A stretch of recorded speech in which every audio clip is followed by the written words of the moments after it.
Walang accountability, wala nang hustisya. Hindi na niya alam ang nangyayari.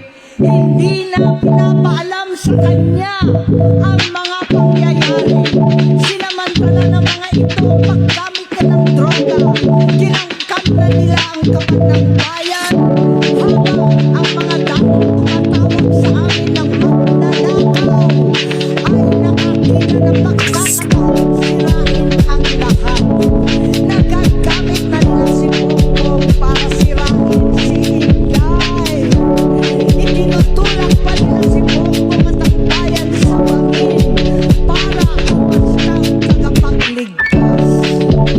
Mula sa pagtraidor at pagpapahamak kay VP Inday sa confidential funds na kung tutuusin ang galing naman sa opisina ng Pangulo, hanggang sa pagpapaduko sa dating Pangulo Duterte para itapon na lamang sa ibang bansa. Ang kamalikan ni Bongbong ay naging kalupitan.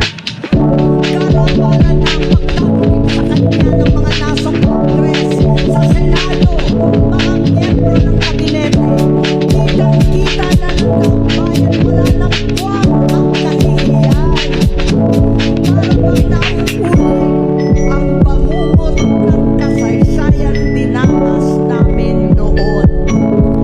68 years old po ang tatay ko nung pinatansik sa pwesto. 68 years old pa rin si Bongbong ngayon.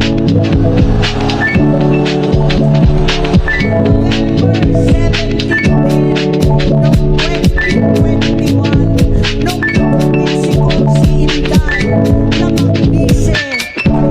November 18 po, bukas ang ikatlong araw natin. Siyang taon na nakakaraan. Sakto November 18 pa talaga na pinalibing ni Pangulong Duterte ang tatay ko sa libingan ng mga bayani.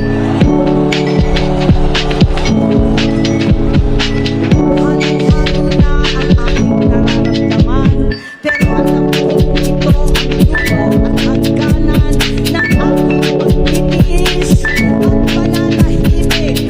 Hindi na tayo mananahimik. Dahil nalaman kong pati ang mga anak niya ay nagdodroga na. Kinasusuklaman ko pa ang pag-alok ng mag-inang si Sandro ng